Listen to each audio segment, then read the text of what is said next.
Welcome to episode 4 of our Pale Court Charm Deep Dive, featuring Boon of Hallownest. Before we get started, just a quick reminder.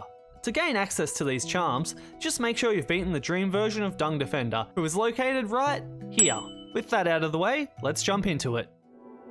Boon of Hallownest. This charm costs 4 notches and upgrades all spells to their pure versions. Boon of Hallownest can be obtained by defeating Hegemol, who can be found at the gate to the City of Tears, right where you use the city crest to open the gate for the first time. Boon of Hallownest completely changes all 3 spells, upgrading them to their pure forms. These spells will deal more damage than their standard equivalents and take on a new appearance. Shade Soul evolves into pure daggers. This spell launches 3 daggers in a spread, and each dagger deals 25 damage for a maximum of 75 if all 3 land. Compare this with Shade Soul, that deals 30 damage, and you can potentially be hitting for 150% more damage. And even if only 1 dagger hits, you'll still only be dealing 5 less than a Shade Soul would. Descending Dark evolves into Pure Pillars. This spell, similar to Descending Dark, is made up of a few different components. The spell starts with a downward dive, during which the knight becomes invulnerable, and can deal 15 damage if you hit an enemy directly. Once the knight hits the ground, they'll create a shockwave that deals 30 damage. After a brief delay, 5 pillars either side will emerge from you, dealing 7 damage every 0.2 seconds, for a maximum of 42 damage over 6 ticks. The knight will also remain invulnerable after landing for around 0.41 seconds. The pillar damage requires enemies to be touching them to deal their damage, and lasts 1.2 seconds. An important thing to note with the pillars though, is they will be constantly triggering enemy iframes, meaning they'll become immune to all other nail or spell damage for the duration. So it's better to use this time to heal or reposition instead of going on the offensive. These spikes are also really good at causing staggers.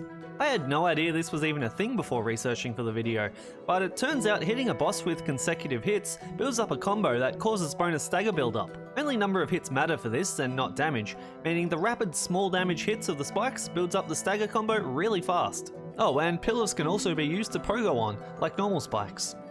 Assuming all damage lands, this spell can deal a maximum of 87 damage, which is 45% more than Descending Dark's 60. Alternatively, if enemies are hit on the left side of the knight, the shockwave deals an extra 5 damage for an absolute maximum of 92 damage for Pure Pillars and 65 damage for Descending Dark. Pure Pillars have slightly less iframe time than Descending Dark, about 0.06 seconds less. Abyss Shriek evolves into Pure Blast. Again, similar to its counterpart, this spell creates 4 blasts above the knight in a fairly tight formation. Each one deals 35 damage for a total of 140 damage, 75% more than Abyss Shriek's 80. The damage of Pure Blast also takes a little longer to come out than Abyss Shriek, taking 0.023 seconds longer for all 4 ticks to deal their damage. It doesn't sound like much, but it can make landing all 4 hits just that bit harder. The chances of someone unlocking Boon of Hallownest naturally, before getting all the spell upgrades, is almost unimaginable. But yes, Boon of Hallownest does have a version of each pure spell to go with the base spells of the game. Everything looks the same, however there is a few changes. Pure Daggers will only deal 13 damage instead of 25. Pure Pillars will only deal 20 shockwave damage and only tick 5 times, for a maximum of 70 damage instead of 87, and Pure Blast only creates 2 explosions instead of 4, dealing 70 damage instead of 140. I think it's really cool that the creator of this charm thought of this situation and added this in. However, it's so unlikely to happen in normal play that we're going to ignore these exists for the rest of the video and focus on the upgraded version of the pure spells. A fairly natural comparison to make is to Shaman Stone. Both of these charms increase your spell damage, but Boon of Hallownest costs an extra notch, so which one gives more bang for your notch-shaped buck? Well, if we add up all the extra damage Shaman Stone provides to each spell, we can see on average it provides an extra 26 damage per spell for 3 notches, for an efficiency of 8.66 damage per notch per cast. Doing the same thing for Boon of Hallownest, we get on average an extra 44 extra damage per cast for 4 notches. This works out to an efficiency of 11 damage per notch per cast, making Boon the clear winner in a one-on-one comparison. That's good and all, but let's be honest. You're going to be stacking these charms and living out your mage power fantasy. And a good thing too, because these charms are a match made in heaven. With Shaman Stone equipped, Pure Daggers will fire a 4th dagger, increasing the total damage to 100 if all hit from 75. This is 33% more damage than Boon alone, or a whopping 233% more than base Shade Soul. This does come with a small drawback however, as the spread pattern changes such that all 4 daggers fly at an angle, making it more difficult to hit distant targets.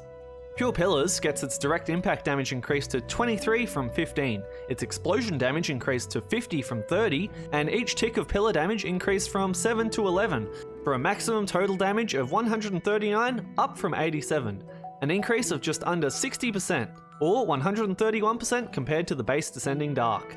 Pure Blast gets an extra 10 damage to each of the 4 blasts, for a total of 180 damage up from 140, 28% more than Boon alone provided, and is still the winner for most total damage of any spell by far.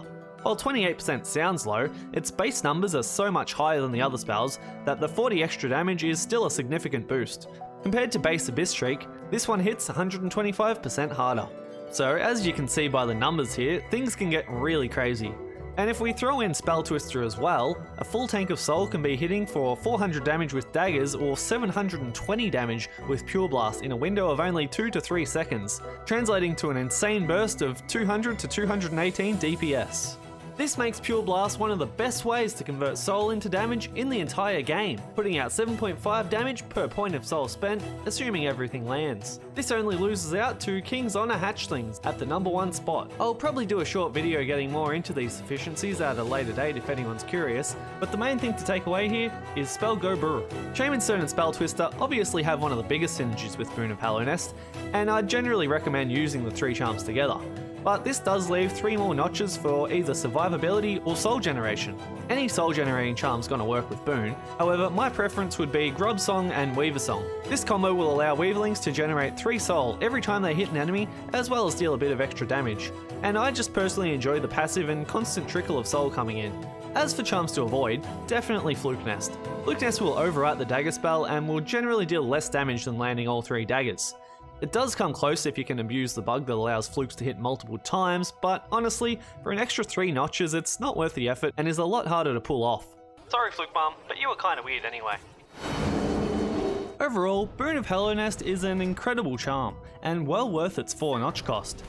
Similar to Mark of Purity, it offers an extra charm focused on a specific type of damage that stacks well with similar charms from the base game. This lets you hyper-focus on a single element. Previously, there were only so many charms you could throw on for extra damage, and for the most part, you'd fill out the remaining space with utility or survivability. Now though, with charms like Boon of Hallownest and Mark of Purity, you can put almost every notch to work on increasing your damage output directly, and I think that's a really cool choice we now get to make. Tune into the next episode featuring Abyssal Bloom as we explore the effects of unleashing our inner void demon, which is sure to be a wild ride. Anyway, thanks for watching, and I'll see you in the next one.